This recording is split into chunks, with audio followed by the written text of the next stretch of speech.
Impresionante lo que está sucediendo, ¿verdad? En el caso de la Segunda Guerra Mundial, en 1939, Estados Unidos entra a la Segunda Guerra Mundial para defenderse. No inició Estados Unidos la Segunda Guerra Mundial.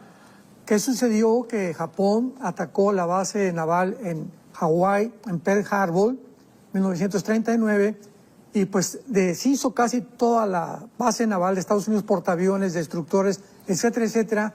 Y en respuesta, el presidente de Estados Unidos le declaró la guerra a Japón. Y vemos claramente que conforme avanzó el tiempo, pues soltaron la bomba el 6 de agosto, 3 días después la segunda bomba en Hiroshima y en Nagasaki, que mató casi 100,000 personas o 100,000 japoneses en estos 3 días nada más. Y esto fue la razón por la cual se detuvo en un barco, firmaron en el océano, firmaron en el océano Atlántico, firmaron la paz totalmente entre Japón y Estados Unidos. Y de ahí en adelante, pues la guerra completamente tuvo un cambio excepcional. Entonces, aquí hay un principio principalmente moral que podríamos nosotros determinar. Vamos a compararlo con 10 personas en una balsa, en medio del mar, un barco que se acaba de hundir, y nada más caben 10 personas en esa balsa. Entonces, de repente vamos, los que estamos arriba de la balsa, remando, y aparecen 2 flotando por ahí, 2 personas vivas que se quieren subir a la balsa. Entonces, les decimos, si ustedes se suben a la balsa, nos vamos a morir todos. Entonces, aquí el principio es, ¿verdad?, que se tienen que morir 2 los que estaban queriendo sobrevivientes para que sobrevivieran los 10 en la balsa, porque si subíamos uno más en la balsa iban a morir. Así pasó con la Segunda Guerra Mundial y es algo parecido con lo que se está tratando actualmente. En la Segunda Guerra Mundial, si esta bomba atómica no hubiera sido soltada sobre Hiroshima y Japón, donde murieron 100,000, hubieran muerto más de 1 millón de personas. O sea, que aparentemente fue algo trágico. El doctor Oppenheimer, Enrico Fermi, que fueron los que contribuyeron para el desarrollo de la bomba atómica, estaban con sus conciencias bastante lastimadas porque sabían que traían en su conciencia el cargo de tantas personas muertas. Pero viéndolo a largo plazo, nos damos cuenta que fue algo que impidió que murieran mucho más personas. Y todos quisiéramos, ¿verdad?, que nadie muriera. Pero como dice también en la Biblia, es preferible que uno muera a que mueran 50 personas, cuando discutieron los Caifás y los sacerdotes la muerte de Jesucristo. Entonces ahora, ¿verdad?, gracias a Dios que pues no hubo muertos, fue una bomba quirúrgicamente dirigida a más de 60, 70 metros de profundidad de la tierra, y pues los que murieron posiblemente han de haber sido algunos científicos que se encontraban ahí en Fordo, ¿verdad?, que es la base que no es nuclear. O sea, Israel tuvo mucho cuidado de no bombardear ninguna base nuclear, como la que está en Bushehr, que es la que aparece en Jeremías capítulo 49, en la zona de Elam, que tiene que ser algún día bombardeada para que se cumpla la profecía de Jeremías 49. Y ese está junto al Golfo Pérsico, al sur del Golfo Pérsico, del lado occidental. Entonces eso es muy peligroso porque hubiera hecho lo que hizo Chernóbil en Rusia en el siglo pasado.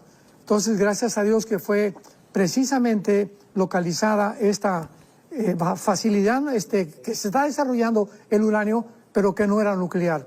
Ni la bomba era nuclear, ni tampoco lo que bombardearon era nuclear.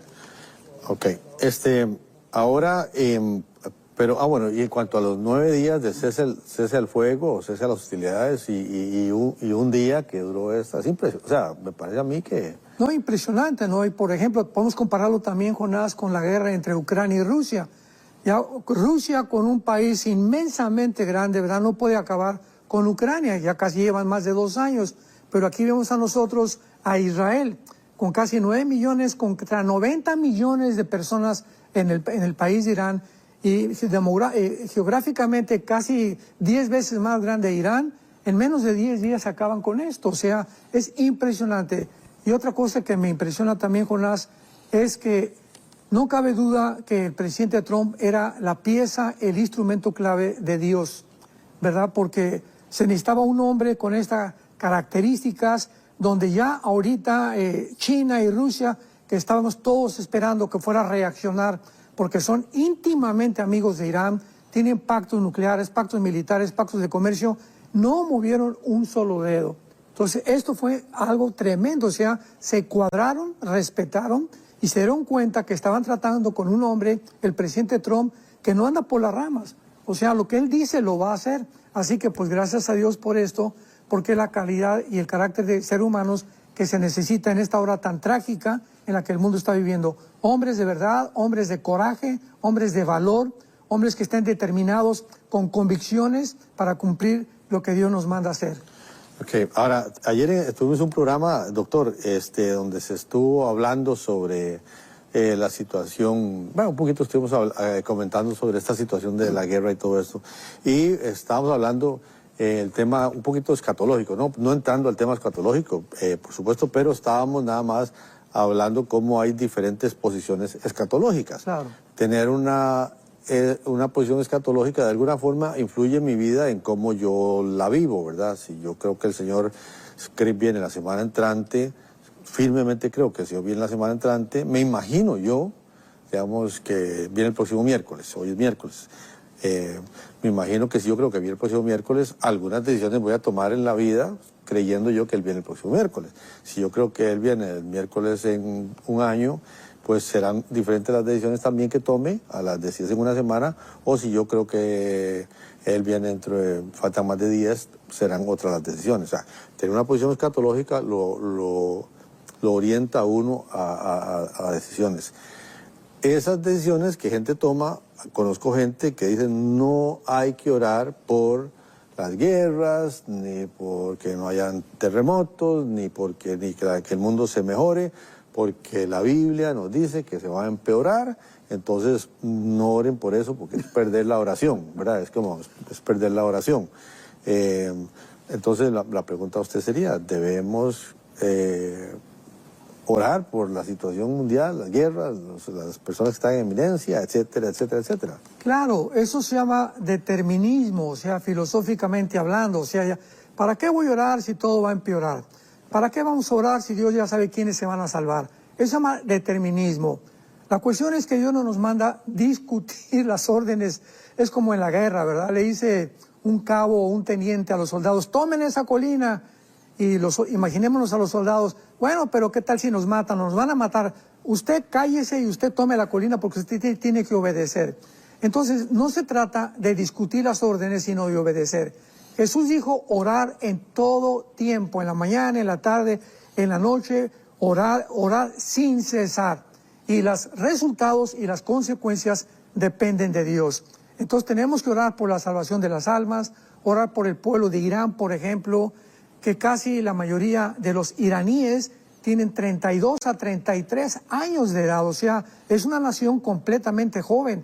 Y el crecimiento más grande, esto es tremendo, más grande de la iglesia cristiana en el mundo se encuentra precisamente en Irán. Wow. Esto es asombroso. Wow. Y en China, dos naciones completamente, ¿verdad?, totalitarias, dictatoriales, pero es donde más está creciendo el evangelio. Así que pues decir, no vamos a orar porque pues hay terremotos y porque todo se va a acabar, eso es un determinismo. O sea, es una fatalidad tremenda pensar de esta manera, Detrás de todos los eventos, principalmente de las guerras, se encuentra una dimensión espiritual. Ahorita el conflicto espiritual en el Medio Oriente es gravísimo porque es una de las formas como Dios a la iglesia nos pone atentos, nos pone a que subamos las antenas, porque son como banderas rojas para la iglesia, ya que Israel y la iglesia están íntimamente unidos, ¿verdad?, espiritualmente delante de Dios. Israel está como el pueblo terrenal de Dios, la iglesia como el pueblo o la familia espiritual de Dios. Nosotros fuimos encajados en el olivo, dice la Biblia, y participamos de las bendiciones del pacto abrámico, Gálatas capítulo 3, Romanos capítulo 11. Así que es muy importante que recordemos, ¿verdad? En las guerras hay muchos aspectos bíblicos, hay aspectos territoriales, humanitarios, psicológicos, militares, políticos, económicos, principalmente y políticos, pero más que nada, bíblicamente, son espirituales. Así que nosotros podemos ver desde el Antiguo Testamento, ¿verdad?, esta dimensión espiritual operando en el sentido de atacar a los líderes. O sea, el ataque es contra el presidente de Estados Unidos, contra Netanyahu, contra el presidente de Canadá, contra los líderes, dictadores o reyes. Y esto lo vemos claramente en el libro de Isaías. Me gustaría en el capítulo 10 de Isaías ver algo interesantísimo que nos muestra claramente lo que el anticristo va a hacer. Y esto lo podemos ya aunar con lo que está sucediendo, y cuando unimos estas piezas del rompecabezas, pues tenemos un panorama un poco más específico, más claro, para que podamos nosotros entenderlo. Por ejemplo, dice en Isaías capítulo 10, versículo 13 y 14, hablando del anticristo, porque dijo, con el poder de mi mano lo he hecho, con mi sabiduría, porque he sido prudente. O sea, esto es lo que el anticristo está hablando y lo está repitiendo aquí la Biblia, que es lo que él va a decir. Quité los territorios de los pueblos y saqueé sus tesoros, derribé como valientes a los que estaban sentados, y halló mi mano como nido de riquezas de los pueblos, y como se recogen los huevos abandonados, así me apoderé yo de toda la tierra, y no hubo quien moviera ala, ni abriese boca, y graznase. Vemos nosotros que la entrada del anticristo en el mundo es ¿qué cosa? Apoderarse completamente de toda la tierra. Y dice el versículo 20 y 21 del mismo capítulo: acontecerá en aquel tiempo que los que hayan quedado de Israel y los que hayan quedado de la casa de Jacob nunca más se apoyarán en el que los hirió, o sea, en el anticristo que hizo un pacto anteriormente con ellos, sino que se apoyarán en Jehová, el Santo de Israel. El remanente volverá, el remanente de Jacob volverá al Dios fuerte. Esto es muy importante porque vemos claramente que lo que está sucediendo actualmente en Israel es un conflicto de identidad. Hace poco estaba leyendo algunos artículos acerca de la famosa Agenda 2030, que ya está desde el 2015 programada. Pero el centro de la Agenda 2030, fue lo que más me impactó, hace apenas algunos días, lo acabo de constatar, es el programa de la identidad de género. ¿Por qué una agenda, por qué los políticos, diplomáticos, politólogos, filósofos se enfocan tanto y por qué le han dado tanto importancia a la identidad de género? Una cosa que me sorprendió es que nunca mencionan en la agenda la palabra sexo, únicamente usan la palabra género. ¿Por qué? Porque el ataque es a la identidad. O sea, estas personas que planearon esto y que están desarrollando su plan, tanto en el Medio Oriente como en el Asia Central, como también aquí en el continente americano, tienen por objetivo confundir nuestra identidad. Y cuando recordamos que Daniel, cuando llegó a Babilonia, en el capítulo 1 del libro de Daniel, lo primero que el rey Nabucodonosor hizo fue, ¿qué cosa? Confundir su identidad. Les quería quitar sus costumbres, sus tradiciones, cambiarle su nombre y cambiarle su religión. Porque cuando el diablo cambia y logra cambiar nuestra identidad, ¿qué sucede? Pues nos confunde. Y es lo que ha tratado de hacer con Israel.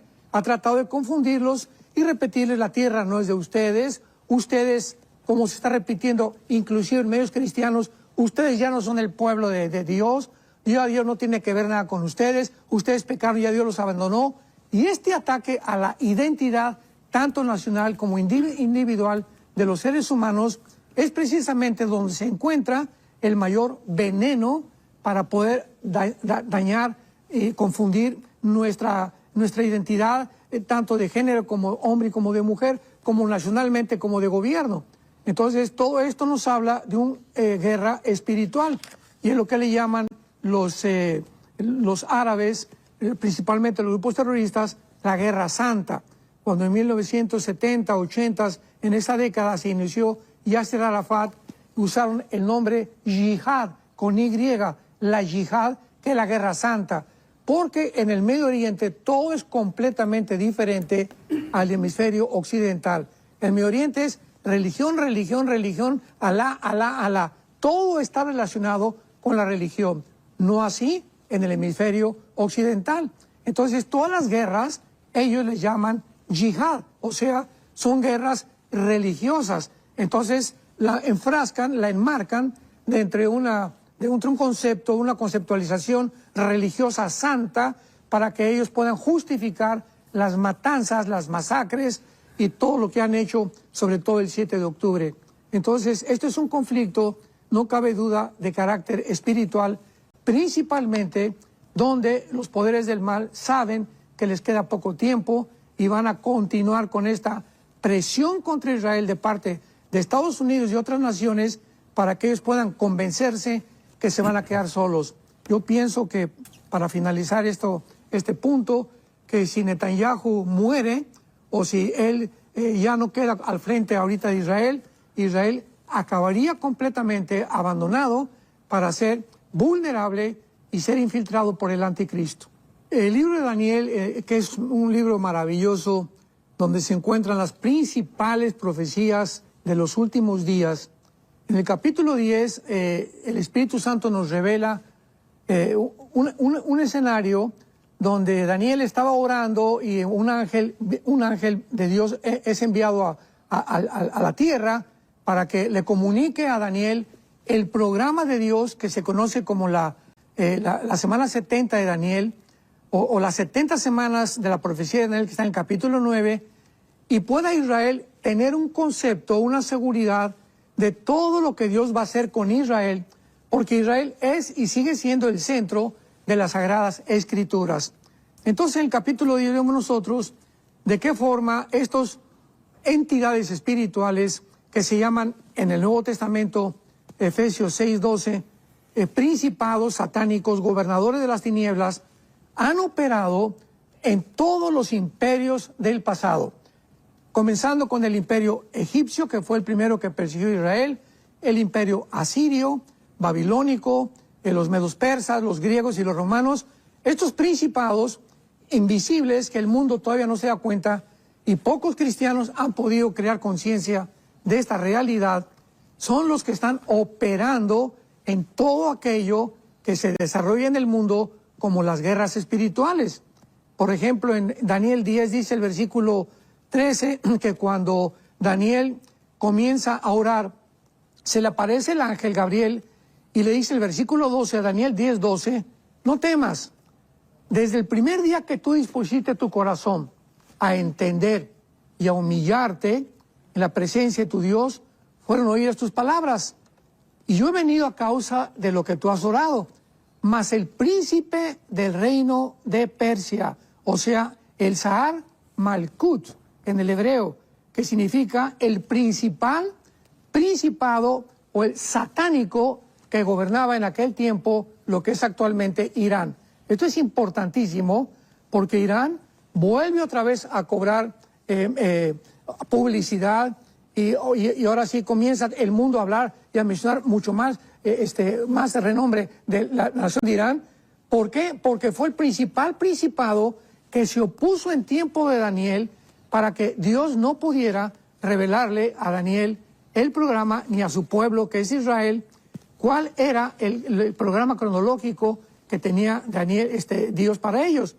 Y el príncipe de Persia, ¿verdad? Dice la Biblia que se opone, dura 21 días, y tiene que entrar Miguel, el arcángel de Dios, a un conflicto en el aire, cósmico, espiritual, invisible, para ayudar a el ángel que vino de parte de Dios. Esto es increíble, porque tuvo que intervenir el arcángel, porque aparentemente el ángel que mandó Dios no podía terminar la guerra con el principado satánico, dándonos a entender el poder tan grande que tienen los principados satánicos de Satanás. Porque Satanás es el rey, ¿verdad? Allá en el área espiritual de maldad, le siguen los príncipes, que son los principados satánicos, los gobernadores de las tinieblas y los demonios, que son los que hacen el trabajo sucio, o los soldados. Así que estamos nosotros ante un conflicto muy, muy grande en el mundo, porque si Israel ahorita es el centro de la atención, porque lo es, ahorita todo el mundo está con los ojos en el Medio Oriente. Qué interesante que la Biblia otra vez lleve al mundo secular a poner la atención en el Medio Oriente, porque ahí se vuelve a centrar otra vez la guerra espiritual, la que podemos nosotros discernir y ser dirigidos mientras pongamos atención en este tiempo que nos encontramos en las profecías bíblicas.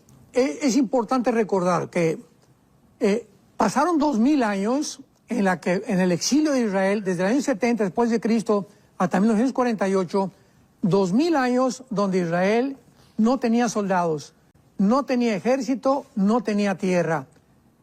Y en 1948 se vuelve a unir otra vez Israel y se levanta un ejército de las armas paganas y de contrabando que les dieron en el 48 a algunas naciones para luchar contra las naciones árabes que los atacaron en el día de su independencia, el 14 de mayo de 1948.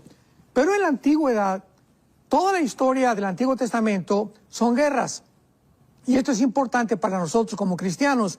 Las guerras de Josué, las guerras la primera guerra, por ejemplo, Abraham, en el capítulo 14 del libro del Génesis, tiene una guerra contra el príncipe o contra uno de los reinados de Irán en aquel tiempo. Esto es increíble.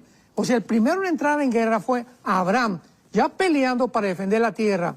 Pasó el tiempo, se formó la nación de Israel y se forma el ejército con Josué, donde entrenan el libro de los jueces, y todos son guerras porque Dios nos enseña que lo que enfrentó Israel terrenalmente, físicamente, en el Nuevo Testamento es espiritualmente. O sea, nos preguntamos, ¿de qué nos debía saber nosotros las guerras del Antiguo Testamento? Porque ilustran las guerras espirituales del Nuevo Testamento.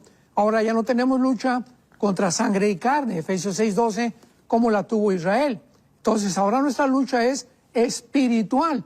Y si nosotros no sabemos pelear como peleó en el 48 Israel, se levantó y se sublevaron a el ataque que querían aplastarlos otra vez, la iglesia va a pasar exactamente lo mismo. ¿Por qué Israel no ha podido ser vencido? Porque existe Dios, y existe Dios porque existe Israel.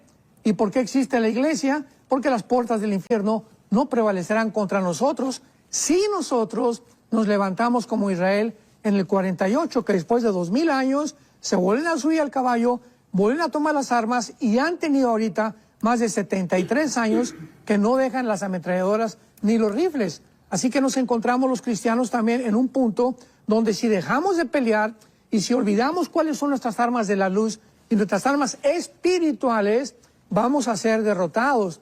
Y la Biblia nos muestra claramente que la iglesia va a terminar en la apostasía. Va a haber un remanente, como lo hubo en el Antiguo Testamento, de muy pocos judíos que obedecieron, y es el remanente que va a ser salvado también al final de los días. Y de la misma forma en la iglesia hay un remanente. En todas las iglesias del mundo hay un grupo muy pequeño de cristianos fieles que saben cómo pelear la guerra espiritual y son los que van a sobrevivir. Los demás cristianos van a ser pisoteados principalmente porque de cristianos no tenían absolutamente nada más que el nombre. Iban a la iglesia el domingo, iban de vez en cuando y gritaban y buscaban emociones y buscaban sentir a Dios. Nunca tuvieron una comunión con Cristo, nunca siguieron a Jesucristo realmente a través de la Biblia. Y son los cristianos que van a caer y están cayendo ahorita como fichas de dominó. Por ejemplo, en el capítulo 14 del libro de Isaías, versículo del 12 al 14, nos habla claramente de la caída de Lucifer, que significa la lámpara o la luz de la mañana o el que alumbra. Dice, ¿cómo caíste del cielo, oh lucero, hijo de la mañana? Cortado fuiste por tierra, tú que debilitabas a las naciones. O sea, desde el principio, desde la caída de Lucifer, el blanco han sido las naciones. ¿Por qué? Porque es más fácil a Lucifer controlar a un hombre, a un gobernante, o a un dictador, o a un rey, que a todo el pueblo. Porque si controla al gobernante, el gobernante en las manos de Lucifer, puede Lucifer tener el control del pueblo también. Entonces, esto es lo que ha pasado en el siglo XXI también. Nos encontramos actualmente muchos gobiernos como Irán, donde la iglesia está creciendo de una forma impresionante. El pueblo de Irán está en contra de los líderes, pero los líderes, los ayatolás, son los que están atrayendo la atención del mundo, pero no el pueblo. Pasa en Cuba, pasa en Venezuela, pasa en cantidad de naciones donde los venezolanos son preciosos, los cubanos son preciosos. México es un país lindo, hospitalario, pero son los gobernantes los que están trayendo la desgracia, la explotación, lo que están haciendo que realmente los poderes de las tinieblas ataquen al pueblo. Y si nosotros en un país que vivimos, teniendo un gobierno que no está a favor de la Biblia, ni tampoco de la familia, ni tampoco del matrimonio entre hombre y mujer, tenemos los cristianos en la iglesia que cerrar filas y guardarnos porque el ataque viene contra nosotros. Entonces, este es el ataque espiritual de Satanás. Tenemos que entenderlo.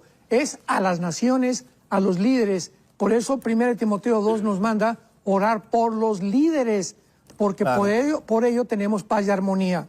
Y dice a continuación que Satanás decía en su corazón: subiré al cielo, junto a las estrellas levantaré mi trono y me sentaré en el testimonio a los lados del norte.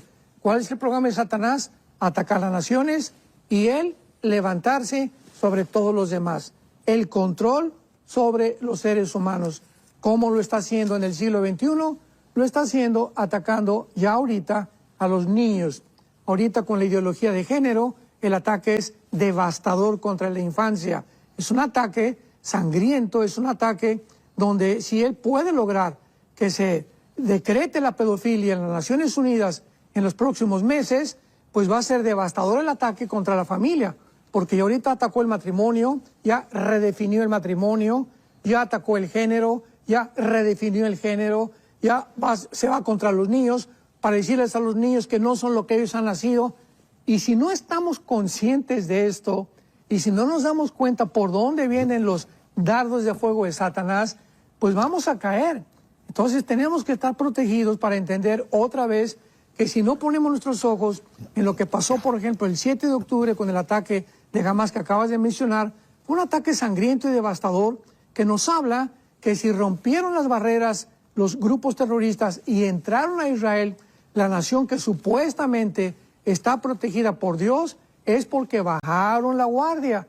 ¿Y cuál es el mensaje a la iglesia? Que nosotros, el que piensa que está firme, mire que no caiga. ¿Por qué caen muchos? Porque creyeron que estaban firmes. Olvidamos ya nuestras devocionales, nuestra lectura de la palabra de Dios, nuestra relación íntima con nuestra esposa, que tiene que ser santa a los hijos de Dios, transparente, no engañosa, como dijimos en otro programa. Y todas estas cosas nos hablan que igual que como se viene contra él, se viene contra la iglesia. Así que esta es la relación que existe, que no se puede hacer a un lado ni marginar, porque es paralelo lo que le sucede a Israel a lo que le sucede a la iglesia. Desde el primer imperio y todos los principados, todos los imperios que se han levantado, repito, asirio, egipcio fue el primero, asirio, Babilonia, Medo-Persa, Grecia, Roma, todos atacaron a la nación de Israel. ¿Coincidencia? ¿Accidente? De ninguna manera, porque aquí no hay accidente ni tampoco hay coincidencias. El blanco siempre ha sido el pueblo de Israel. ¿Por qué? Porque es el pueblo que Dios escogió para que a través de ellos sus propósitos, sus valores morales y espirituales pudieran ser difundidos en las naciones occidentales que somos nosotros.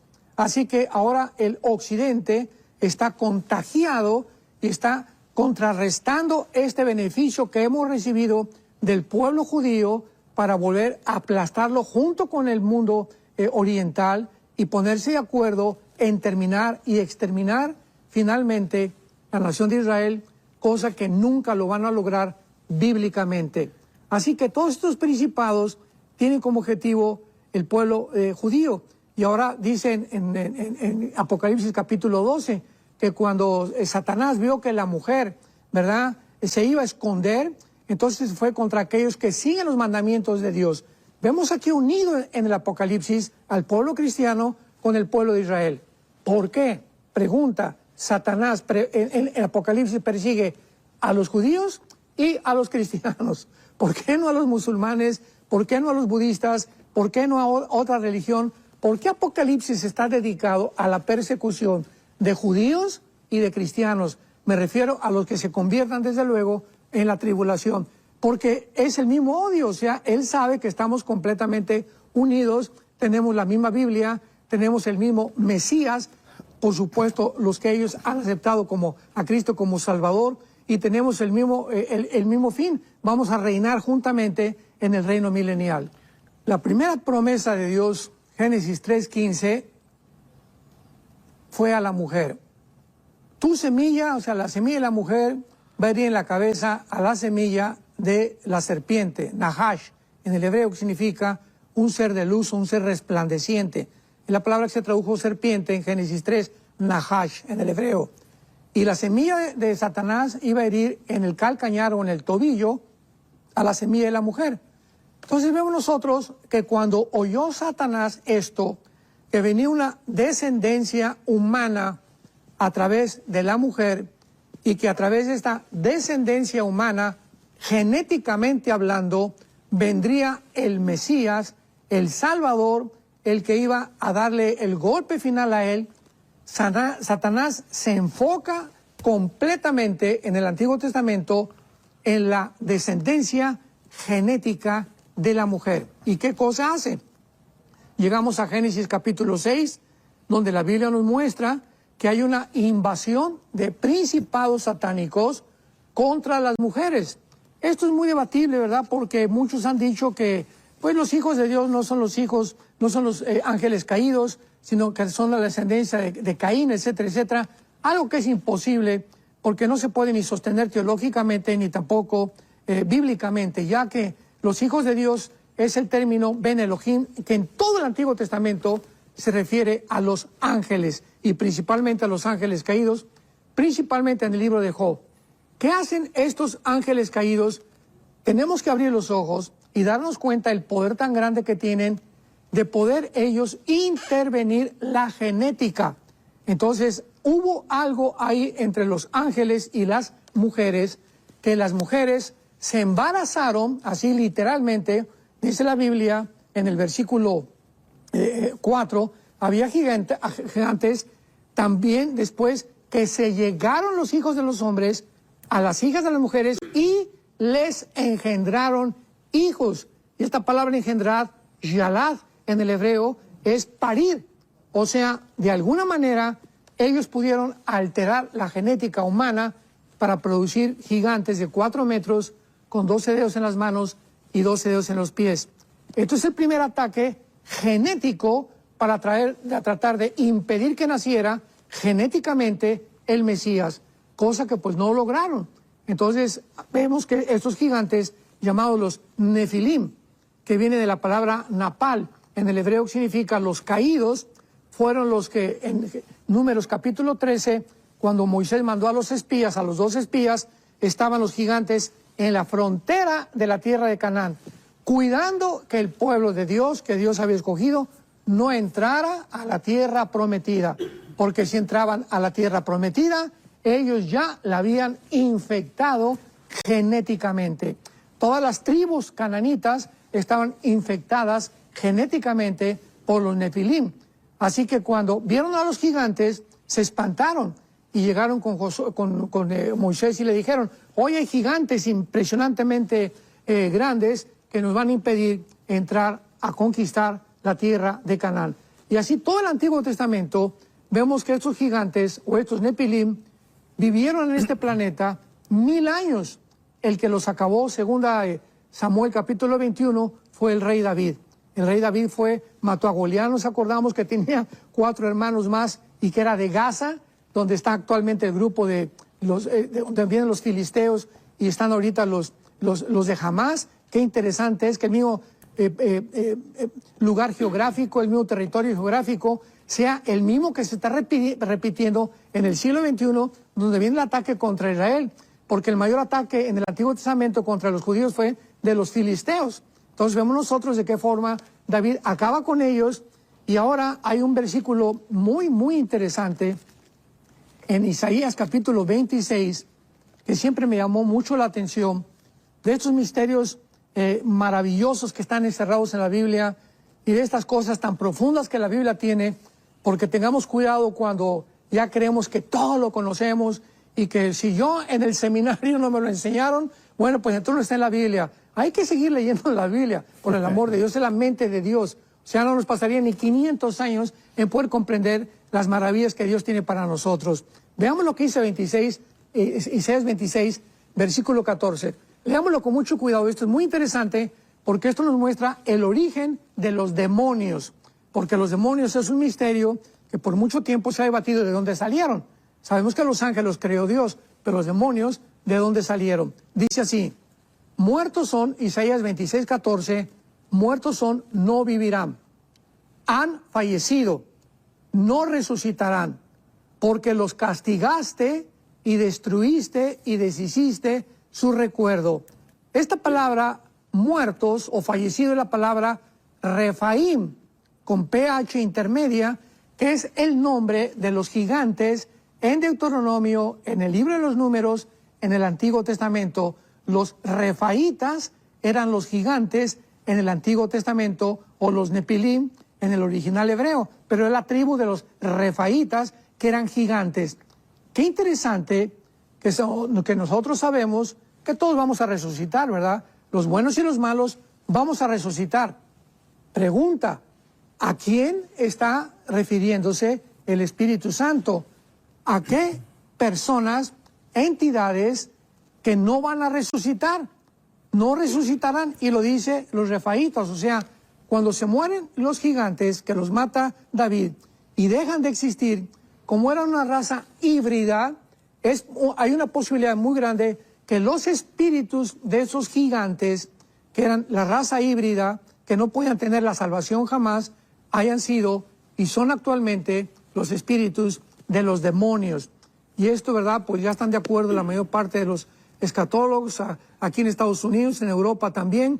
Esto es una posibilidad, no podemos asegurarlo, pero es una de las posibilidades más grandes que existen de que estos demonios hayan tenido su origen en los gigantes y por eso andan vagando sin cuerpo. Y esta es la razón por cual los ángeles y los demonios son dos entidades diferentes. Los ángeles tienen cuerpos, como vimos en el libro de Daniel, que se manifiestan, pero los demonios no tienen cuerpos. Necesitan animales o seres humanos para entrar en ellos y descansar, porque viven un tormento eterno por no encontrar reposo. Entonces hay que diferenciar, muy importante, que los ángeles caídos no son los demonios, son dos entidades completamente diferentes.